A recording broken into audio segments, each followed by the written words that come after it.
Hey guys, I wanted to share a couple different thoughts that I had on using visuals to make sure that you're delivering comprehensible input in the target language. And one of the first thoughts I had when I was sitting in a Spanish class this morning. So I was sitting in my Spanish class and I get a little bit distracted. I started looking around and I started realizing all the different posters that there were on the wall. And I was realizing in a lot of the early Spanish classes that I took, especially in early high school and in middle school, the classrooms would be flooded with these posters, right? So I started thinking, well, how can we use the same idea in our cafes? So I've done a couple things to my cafe just to change it up a little bit. If you look in the bottom right hand corner, I have this box that has links to different songs in Spanish. Students can click on these and they can go listen to YouTube videos of these songs in Spanish with the lyrics or the letters there for them. That encourages them to spend time in the target language to practice their language skills. Another thing I have is just this JPEG image of the daily routine and the different vocabulary that goes along with that. Another really common one that you see in different cafes and especially in language tutors is you have these helpful phrases. So if I'm a student and I want to know, oh, how do you say elephant? I can look and I can use this box and I can say, oh, okay, here's how I can phrase. Here's how I can ask that in a question.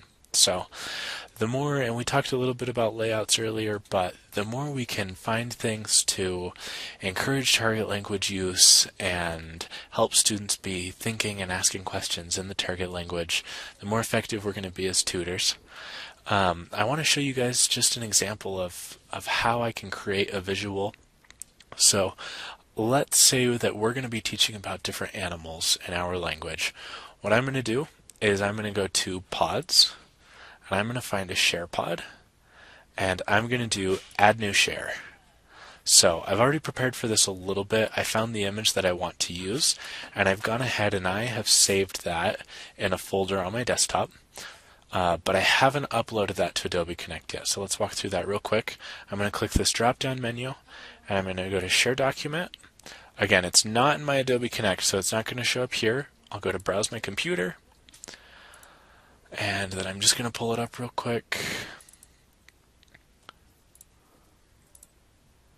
And voila. There I have visuals of all the different animals that I'm going to talk about. So there's a couple things I could do here. I'm going to use the arrow tool.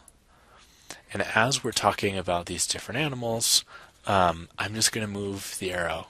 So I could ask a question about, oh, my arrow's giving me problems. El oso. El oso. You're going to see the image of the bear, right? Or el burro.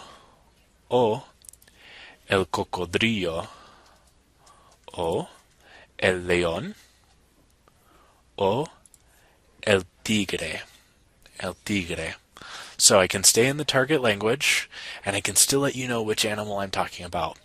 Even though you may not know the word for cow, I can say la vaca, and because I'm saying la vaca, and you're looking at the picture of the cow, you're able to interpret that as the cow. You're able to make that connection for yourself.